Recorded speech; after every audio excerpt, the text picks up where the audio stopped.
All right, folks, back on the Bossman Show, special guest into his ninth year. The Trailblazers out in Portland from Tennessee State, out of Chicago. The one only my man Robert Covington. What's good, Rob? How you doing, bro?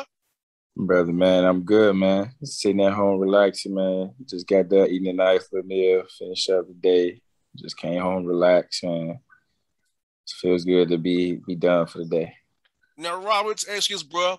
This offseason was so short for you guys, man. So how was it for you to rest and recovery for your body and work on your game at the same time? This short and condensed season you had between this COVID year and coming up now in 21, 22? I have really had to sit down, man. After having surgery after the season, I had to sit down for like 8 weeks and just take my time, let my nose heal. And then, like I said, it did due diligence for me, just because it gave my body plenty of time to recover. But it's like when I get back to working, like it was later than everybody else. So, I had to wait and do everything of that nature. So, it's different. It's different. Like I said, this past 2 years has been, last year started, hella early. Now we back into this whole, so seasons just seem like they're running back to back. So, it's going to be a hell of an emphasis on, rest and recovery this year and making sure we're eating and taking care of our bodies the perfect way. No doubt, because that's the biggest piece, Rob, as you know. They're eating piece, nutrition piece, and that sleep piece. And I think how they doing scheduling now, listening to the back-to-backs help you all sleep, because you getting into a city 3 or 4 in the morning, having to play next night, you asking somebody to get hurt. You already tired and kind of gassed. So the scheduling that they're doing this past years, how's it helping your body as well now that you're in your ninth year now going forward? Man, I ain't as young as I used to be, but the preparation and everything is still going to be the same, man. But, it's just going to be a little bit more overboard now, just with everything that's been going on, all the stress and everything we've been put through this year. So, I mean, it's going to be a big thing for us, is maintaining that, and just overall, like I said, eating right, getting the amount of nutrition, water, drink, make sure you stay hydrated. The main things, make sure you get as much sleep as possible, because like you said, games is gonna come fast, but I mean, at least it's not as cramped as it was last year. No doubt. And like you said, man, it's funny, man, you say that because, I'm 34, you 30, we both getting older. I was a senior, you was a freshman out there in Tennessee State. So it's like thinking about how we are both getting older. Every day we getting older, man. It's crazy to believe, but it is, man. Mm-hmm. It is, man. It's think about it, shit. Going in my ninth year,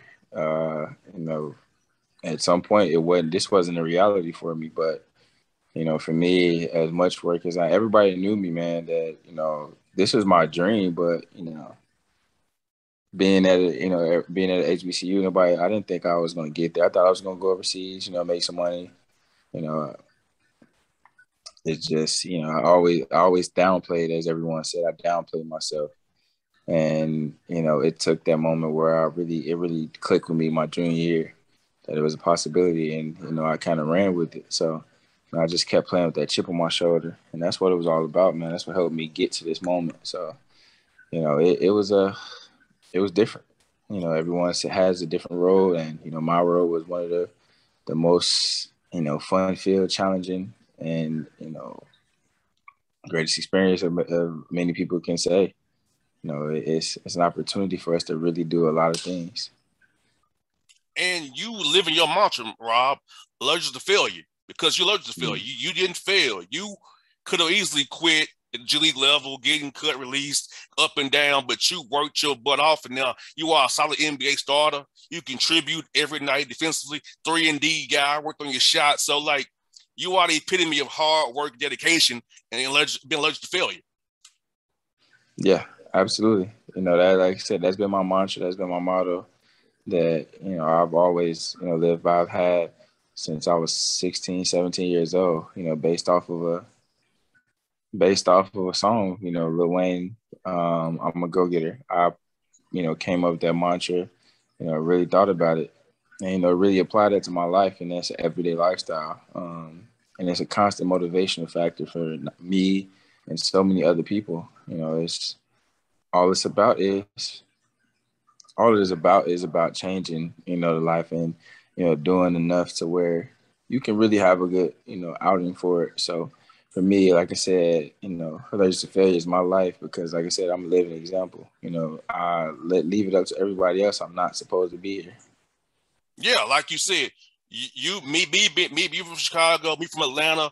Growing up how we grew up, we weren't supposed to have a radio show like I do. You being an NBA player, we was never supposed to make it the way we are. But we are exceptions. We overcame a system to show where our skills are. Mine's talking, yours is playing ball. So we are definitely an epitome coming out of the same university of success of young black men in his country.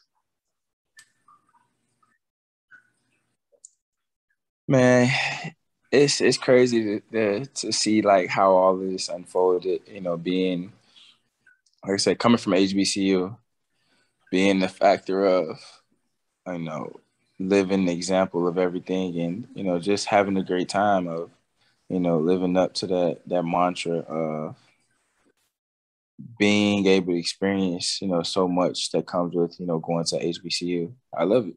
You know, I wouldn't change it, and I wouldn't even, you know, for the life of me, I wouldn't make anything else. I wouldn't make it anything else. You know, at the end of the day, you know, it was the greatest experience of my life, and you know, like I said, it made me who I am. I got to learn from my ancestors. I got to learn about my ancestors from people that actually, you know, walked with, you know, public figures that we look up to every day. Tennessee State played a huge factor into that, and at the end of the day, man, I wouldn't change it for nothing because it was all it was supposed to be. It was all it was supposed to be, and so that's it. Most definitely, and Rob. But last year, man, we got traded to Portland. How excited were you to play with Dame Lillard, CJ McCollum, and those guys, and Yusuf Nurkic, knowing you can fit in perfectly around those guys? Dame can create for you in the strong side, the weak side 3-pointer for you can, but they run at you, can drive to the basket and throw it down with your exciting dunks, so and defend like crazy. So how'd you got that call? Hey, you're going to Portland. How excited were you about that, man? Very excited. You know, Dame said something to me before. It was like, man, you'll fit great with us. And sure enough, it happened. It ended up happening. But like I said, I've gotten that you know mantra, you know, with everyone that I've played with, say you'll fit great with us. But you know, the way that it's complemented with, you know, them too, man, it's been phenomenal.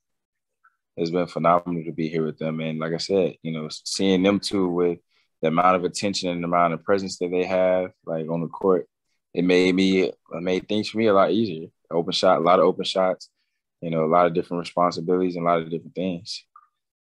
Yeah, and adding in Norman Powell made your 8-man rotation even more potent because you can switch out with you and Melo and those guys. You were still the same height and long and can defend people like crazy on the wing, give them trouble, be able to switch everything 1 through 4. So how cool is that to have guys like that, similar skill set, shoot 3 and D guys like you and Norman Powell on the outside there with Dame and CJ, because it helps somebody in the Nurk setting those hard screens and heads in for you guys on defense, man. To me, man, you all are dangerous out of the West, bro. Yeah. And, you know, like I said, the way we complement each other so well, you know, it does a lot for us. And, you know, like I said, we just want to be able to, you know, completely change the narrative and, you know, keep doing what we're doing. You know, at the end of the day, them guys are superstars. Them guys are, you know, they command a lot of attention. And, you know, like I said, it's just piecing everything together. Like everything came at a certain pace, you know, with the trades and the things that happened, you know, with the additions of Norm and, you know, just how all of the COVID season was, you know, difficult. It was different.